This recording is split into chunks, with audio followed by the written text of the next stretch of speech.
Welcome to the Bookshop at the End of the Internet, a podcast dedicated to helping book lovers discover new authors. Just like your favorite neighborhood bookshop, this show is a place to explore, find hidden gems, and meet new writers from every corner of the publishing world. Feel free to browse around and discover a new favorite book at the Bookshop at the End of the Internet. I'm your host, Stacey Horan, author, book lover, and your guide to great conversations with some amazing writers. This is episode number 277. If you enjoy the show, please take a moment to leave a review, follow along on social media, and share the podcast with fellow readers. A quick note from me before we get started. Killer Nashville is being held next week, August 20th through the 23rd. On Sunday the 23rd, I'm presenting a breakout session titled Being Your Own Storyteller. This is an interactive workshop for authors to learn practical strategies for presenting themselves and their work with clarity, confidence, and authenticity. If you're attending Killer Nashville this year and you're interested in the workshop, please sign up. Hope to see you there.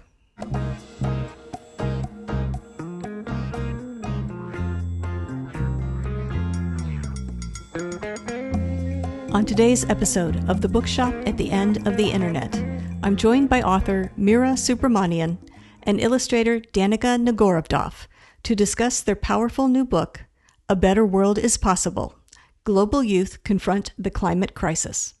Set against the backdrop of the 2019 youth climate strike in New York City, the book follows 4 young activists whose lives have been shaped by extreme weather events and the realities of a changing climate. Through their stories, readers gain a deeper understanding of the connections between environmental, economic, and social justice issues, and the many ways young people are working to create change. Meera, an environmental journalist, and Danica, a graphic novelist and illustrator, combined their talents to create a work that explores both the urgency of the climate crisis and the reasons for hope. At its heart, the book reminds us that there is a place for everyone in this movement. In this episode, I'll chat with Meera and Danica about the origins of the project, the unique challenges and rewards of their collaboration, and why the voices of the young activists featured in their book deserve our attention. All that and more coming up next.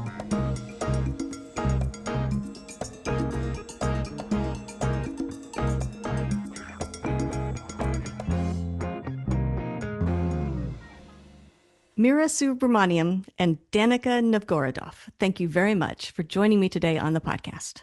Thank you. Thanks for having us. Thanks for having us, Stacey. I thought what we could do today is start by talking about your new book, A Better World is Possible: Global Youth Confront the Climate Crisis. If you don't mind, tell us a little bit about this book and what inspired you to write it. I'll kick us off. This book was years in the making and was originally Danica's brainchild, but we came together, me as a science journalist who has written about climate and the environment for 20 years, and Danica as this incredible illustrator. And we wanted to tell the story of youth climate activists in a way that showed people how to connect the dots between all the different ways that climate change is impacting life on Earth, for humans and also for non-humans, trying to connect the ideas about religion and environmental justice and just trying to understand the science of climate change, which sometimes can be a little bit intimidating. So we wove together the stories of 4 youth activists who were behind the monumental climate strike that happened in 2019, which, Danica, do you want to jump in here? You were there at that march. Yeah, I attended the 2019 climate strike in New York City with my 1-month-old baby at the time. And I was super inspired by seeing so many young people as well as older people out protesting and demanding climate action. And so I wanted to make a book that was accessible to young people as well as older people who are not, a climate journalist like Meera is, and make that kind of information both really engaging and accessible to people to learn about the topic. So I ended up, I had this kind of vague idea for the book, and then I very fortunately found Meera, and she was willing to work with me on it. So she really provided a great structure for the book and took my little ideas and ran with them and created a beautiful script for the graphic novel. And then I illustrated it with it's about a 200-page full color graphic novel with watercolors. And so yeah, it was a big project for both of us. Yeah.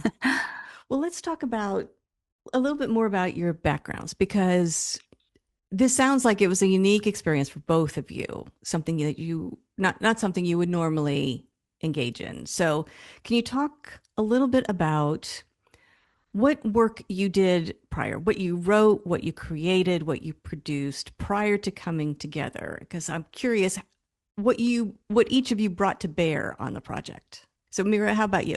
Yeah, I mean, so I worked in the environmental nonprofit field in my 20s and then felt like I was doing more and more writing and wanted to embrace the complexity of what we were doing, working directly with environmental education and permaculture and sustainable living. So I went to grad school for journalism, like not until my early 30s. And then for the past 20 years, I have been writing stories about humans and the natural world and how we relate and how we can live rich lives on the planet without making it burst at the seams, which is kind of what humanity is doing now. So like that's been my ongoing question, and that has led me to stories like really all over the world. I wrote a book about India and how they were facing multiple environmental issues there, including vulture extinction and clean cook stoves with air pollution and women and girls' health. All of these different stories and more over the course of those decades was like realizing that all those things I was writing about, like biodiversity and about forest health, about healthy food and water and air and human health and communities that are on the edges of society, both within our own country and around the globe. All of those things were all the problems were basically being exacerbated by climate change. It was causing it was like the unifying thread between all of these different stories. And so I was writing more and more about climate explicitly over the past decade. And so that's something I've been just swimming in a lot. And that's, I think, one thing that really piqued my interest when Danica invited me to be part of this project was like taking all that information and also feeling like as a journalist, you're writing all these long form narrative stories and you're wondering who's reading them and you're wondering what the impact is. And you're thinking about the next generation, like as I was getting older. And so the idea of writing and bringing all that knowledge and trying to distill it down into something that's accessible, like Danica said, not just for young people, but anybody who might want to know a little bit more about this thing that can feel kind of big and daunting. How to do that felt like it was going to be a really fun exercise. So that's what brought me here. And Danica, how about you? What was life like before this project for you? Yeah, this is my fifth published graphic novel at this time, and I've written my own books sometimes and also collaborated with writers at other times. And I think I kind of started out more on the fiction side, and I've been gravitating over the past 10 years or so more towards nonfiction. And I think that a lot of my books and my work really have to do with people's relationship to nature and the environment and animals. But this was the first project that really got more into the science side of things for me. And I think part of that was having two babies and two children who are now actual real children, and really starting to feel that anxiety about the future and hope for young people's futures and wanting to really better understand what was going on with climate change and the climate crisis that we're in. So this was my first like real kind of more meaty nonfiction book that I have worked on, and it's been really fascinating and a real joy to work with Meera on this. Well, it sounds like you were both sort of perfectly placed then. Right time, right moment, right topic, right project for you to come together on this. So I'm curious about the mechanics of the collaboration, and in particular, what you had to learn to do differently in order not just to work together, but to produce something that you both wanted to put out into the world. Can you talk a little bit about how you changed what you were doing for this project? This was the most collaborative project I've ever worked on. I've worked with writers before, but usually it's like they hand me a short story or they hand me a book, and then I adapt it into a graphic novel script and I adapt it, and then I do the drawings without much input at all from the author. So this was really fun to work on with Meera because we had a lot of back and forth. We bounced ideas off of each other. Meera has so much research put into this topic, and so sometimes I would be like, "Hey, I don't really understand this part. Like, we need to break this down into simpler language or into, something a little bit easier for someone like me or someone like, a ninth grader to understand." So that was kind of a fun process for us. Yeah, I totally enjoyed this whole collaborative process too, because it's like as I'm a freelancer, and so there's like the really fun part of my job where I get to go out into the field and talk to strangers and follow biologists around and do all this really great stuff out in the world. But then a lot of my work is just sitting by myself at my computer and reading papers and things like that. And I've been very fortunate to work with some amazing editors, so we have a little bit of that feedback. But Danica and you and I were in touch with like a near daily basis, like constantly back and forth. Even you know, sh- it took multiple years to even finalize the what essentially was like a screenplay, and so Danica wasn't going to start watercoloring by hand until that thing was like set. So there were years before you really like stepped into that part of it. But I'm like a narrative journalist, so I was thinking in scenes, so it was really fun to like say like, oh, I can imagine this, and I'd like drop in, links or images. But then Danica would, as the artist, like totally take it to next level of what that means. But I think that the biggest challenge with I would say with like almost any writing project is like just the structure. Like, what do you make a book look like? What shape does it take? And that part felt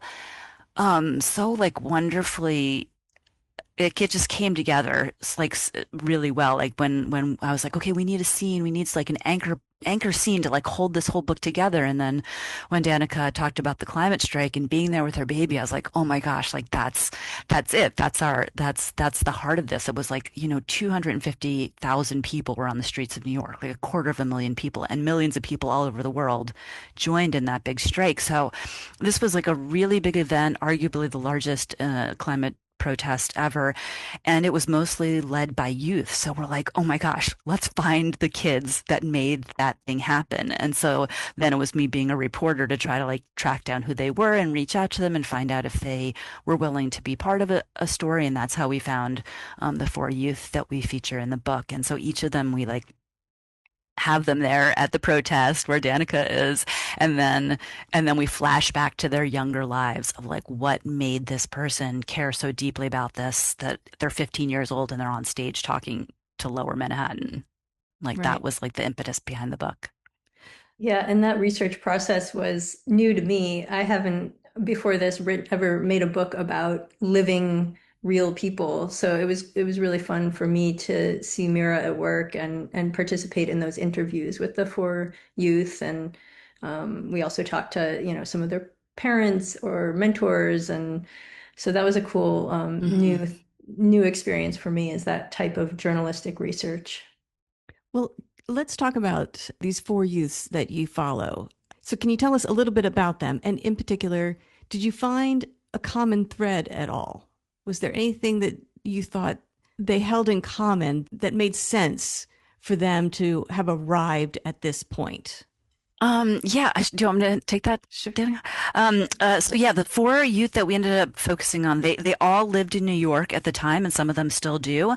But Shia Bastida is from central Mexico, and her mother is from Chilean. Her father is Mexican. She grew up in Mexico of native ancestry, and so she came to New York and was strongly influenced by a major flood that had happened in her hometown in Mexico, and then came to New York and saw the after effects of Hurricane Sandy. So she was immediately connecting these dots.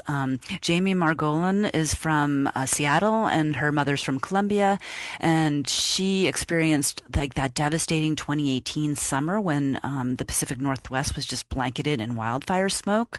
So she was seeing that, and she also had friends who had been directly impacted by a lot. There was a major hurricane season, and there was a lot of hurricanes in the Caribbean, and she knew people in Puerto Rico, and she knew people who'd been directly impacted by that. So she saw impacts of extreme weather.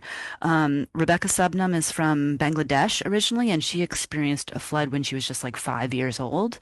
And so she had this very young imprint of what weather can do in terms, and Bangladesh, again, we talk about environmental injustice, and Bangladesh is a place that is a very low-lying country and is already very much feeling the effects of climate change that they are not responsible for causing. So her story was really powerful there. And then Shiv Sohan is his the son of Indian immigrants, and he grew up in New Jersey, and he had like an asthma attack in Delhi when he was back visiting his family there that sent him to the ER, and he was seeing this connection between air pollution and carbon. And I think the thing that really, Danica, I'd love to hear what you say, but I feel like the thing that unified these kids so much is that they were not responding to these like data inputs of experiencing extreme weather and seeing environmental injustice and feeling like they couldn't do anything. They all felt like I can do more. You know, if they were at their environmental club and they're like, we're not going to use straws, they're like, wait, that is not the point here. Like this is bigger than that. And so they all were like recognizing and seeking out the information that would help them understand what was going on, and also seeking out the communities that could help them act upon it. Yeah, I agree. I think they all had this sort of global perspective about the climate crisis, and were able to connect those dots, like Meera was saying. And then in their local communities, like their school or their New York community, they found other people to work together with and to come together with to take action that was really meaningful. Just as you're describing it, it seems unique to me for just about anyone to be able to make those big connections without having studied it or being led to those connections. But to find that they could just maybe naturally make those connections so young. So one, that they're able to do it, and two, that they're able to do it at such a young age seems unique. That's a unique quality. Did you find that their ability to do that translated into their ability to lead others to also make those conclusions? It seems like perhaps it would, but I'm curious what you saw in them. Well, I think they each of them probably, they had mentors and teachers that really, they didn't come to these conclusions totally in isolation on their own. You know, Shia Bastida's mother and father are both really invested climate activists and have been studying it for decades, and they met actually through climate activism. So, she kind of grew up with that mindset of taking care of the planet and stewardship.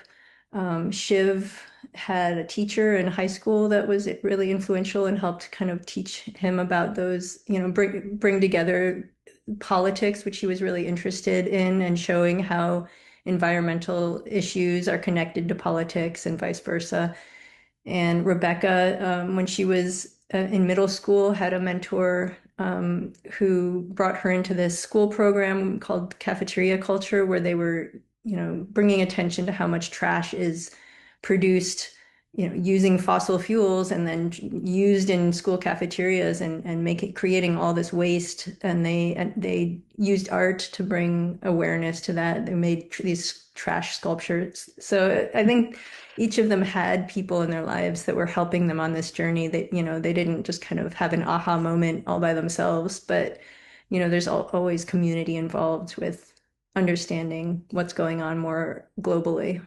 Let's talk about the 2019 youth crisis strike in New York, because as you mentioned, it plays a central role, literally, by bringing everything together. But I also want to talk about the role it plays thematically. We've heard how you landed upon it as sort of an idea for using it as a pivot point in the book. But can you talk a little bit about how you incorporated what you saw, what you learned, what was being shared, and use that to kind of drive the points in the book? Yeah, this is maybe where the all the ideas that I understood and knew about climate change and being aware of all the factors and influences that are at play, because it's both very, very simple in terms of like there's this physical chemical thing that happens. It's like there's more, if you burn fossil fuels, there's more carbon dioxide in the atmosphere, and therefore the atmosphere is warmer. Like that part is really, really basic and fundamental and simple.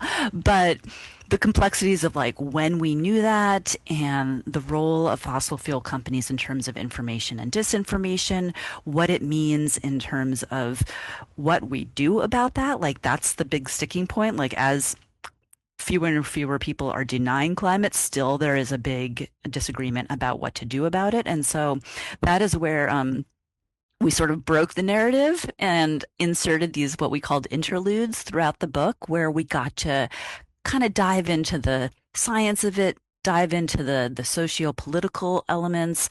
There's a handful of pages that it's just chronology of like what did we know when in terms of the science, in terms of when we knew how to generate electricity from wind and solar, which was way earlier than most people think, like the 1870s and 80s. It's not new technology. And so when fossil fuel companies knew that what they were doing was going to cause warming, that was going to melt polar ice caps and cause sea level rise, 1960s. You know, when did they decide that doubt was going to be their product to cause questions about whether that was a reality?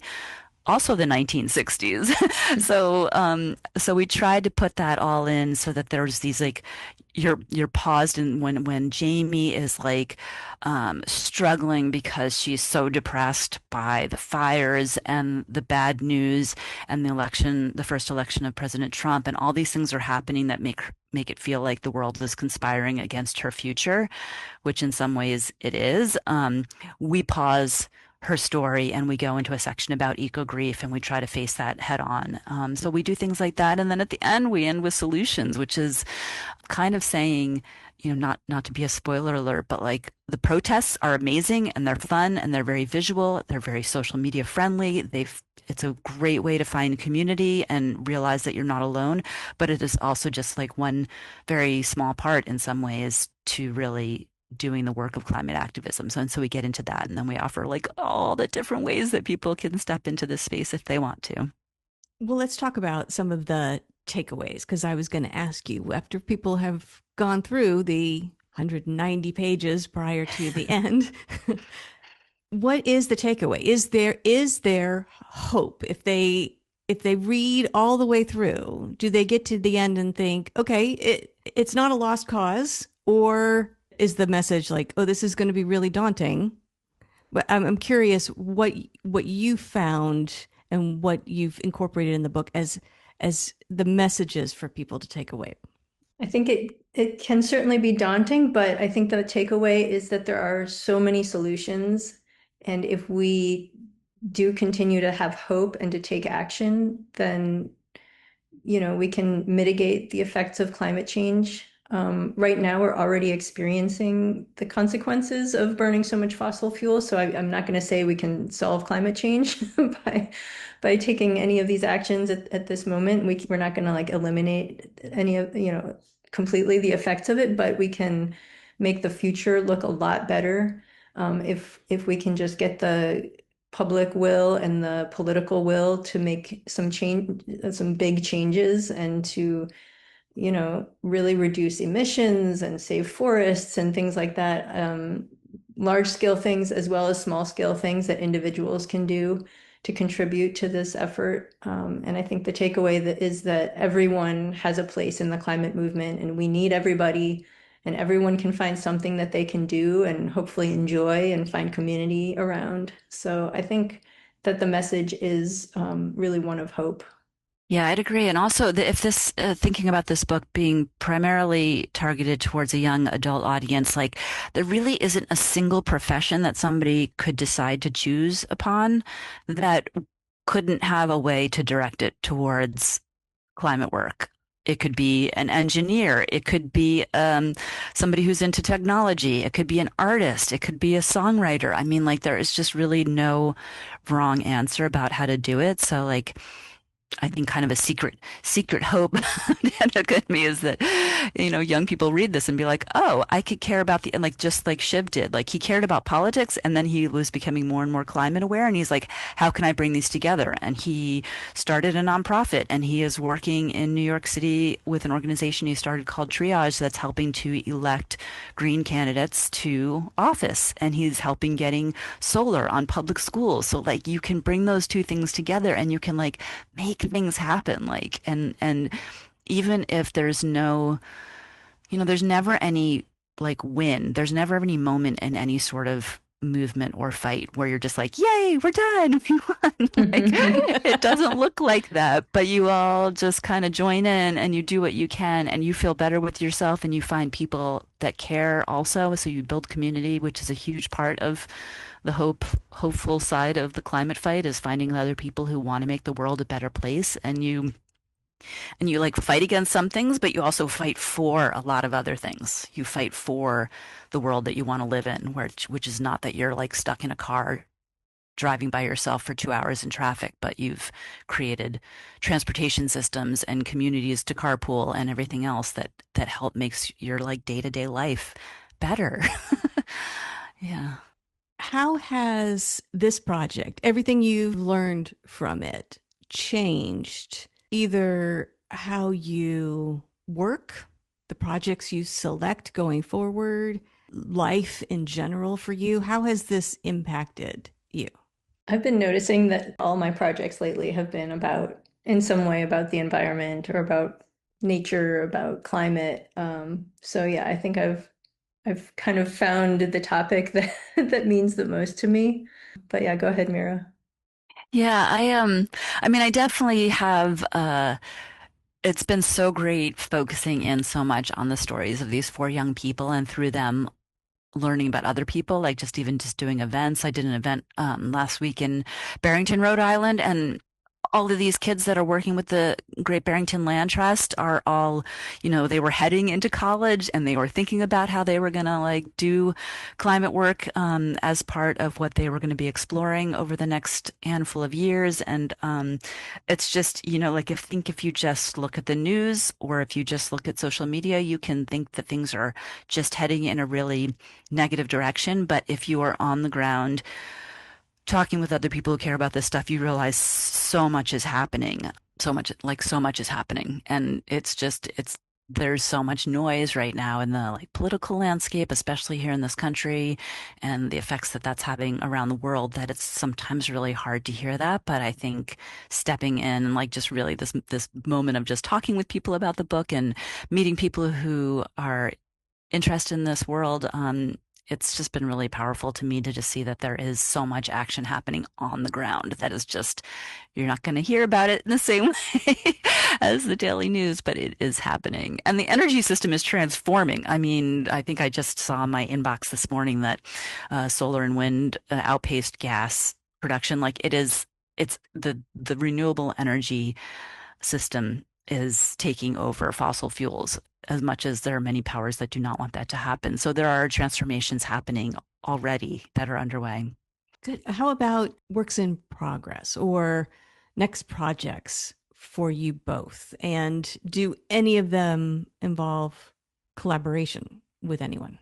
I'm working on a book right now about motherhood and women artists. I'm writing and drawing it myself, so that's not a collaboration. But it kind of stems from this project, which was had me in the book as a character at the in the beginning with my baby, and then kind of builds on that and gets into how can you raise children in a time of eco anxiety. So that's been a really fun project to work on.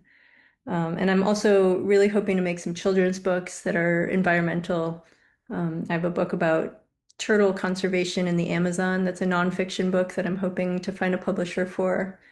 And yeah, so looking for both collaborations and ones that I've written myself. It's yeah, lots of cool things. Good. Nice. I'm still mulling over what the next big project is going to be. I definitely have really enjoyed the collaborative process, and I've loved the graphic process too. Like it's just been really fun working in multiple genres in that way. I'm gearing up I teach creative nonfiction down in Tennessee each summer. And so that's kind of where my head is right now, is just thinking about sitting down with master students and just diving into like the beauty and craft of long form storytelling, which I'm enjoying. Good. Good. Different form of collaboration. Right.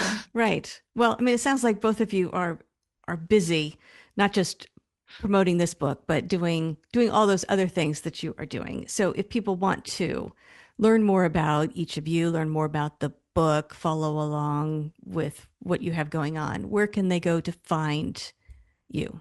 Well, we each have our own personal websites with our books on them. Mine is danicanovgorodoff.com.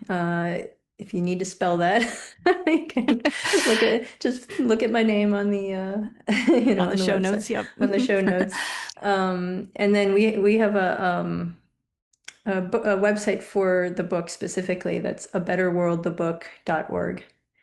And Meera, what is your website? Yeah, my website is meerasub.org. meerasub.org. Yeah, and definitely, I would definitely invite people to check out the book's website, because we have resources in the back of the book on top of like the solutions that are the whole final interlude of the book. There are just like all these resources of how to learn more, how to be involved, things to listen to, things to watch. Tons of resources, and then there's a more expanded and updated list on the website too that will keep going. So, and there's a downloadable poster that you can check out too. Mm-hmm. Excellent. If people want to purchase a copy, best place to go to buy it? Yeah, go to their local bookstore. But yeah, you can find it online. You can find it on our website. Anywhere that you can get books. Excellent. Yeah, and if people want to read it and then do all those nice things that help the algorithms know that you liked it, we appreciate that. Ask your library for it. Yeah, ask your library for it. Tell your teachers about it. This is definitely like made to be an educational tool. If it's great storytelling, but it's also got information in it, and so if somebody likes it, share it with your local teacher too. Also, this would be a great book as kids are heading back to school, if they need something both fun and entertaining and educational too to read before they head back to school. This could be a great pick. Excellent. Well, Meera and Danica, I want to thank you very much for joining me today on the podcast. And I want to wish you luck with A Better World is Possible, Global Youth Confront the Climate Crisis. And best of luck with your current projects and everything that you have going on. Congratulations on everything you've accomplished so far. And best of luck to each of you with your writing journey. Thank you so much. This was fun. Yeah, thank you, Stacy. This was great. Thank you for listening to The Bookshop at the End of the Internet. This podcast is all about helping readers discover new voices.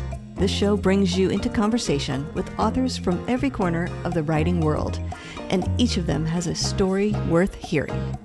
I'm your host, Stacy Horan, author of the Old City Mystery series and several standalone novels. Sharing conversations with fellow writers is one of my favorite parts of the creative life, and I'm thrilled to bring those conversations to you.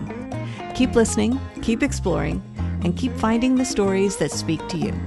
There's always another treasure waiting here in the bookshop at the end of the internet.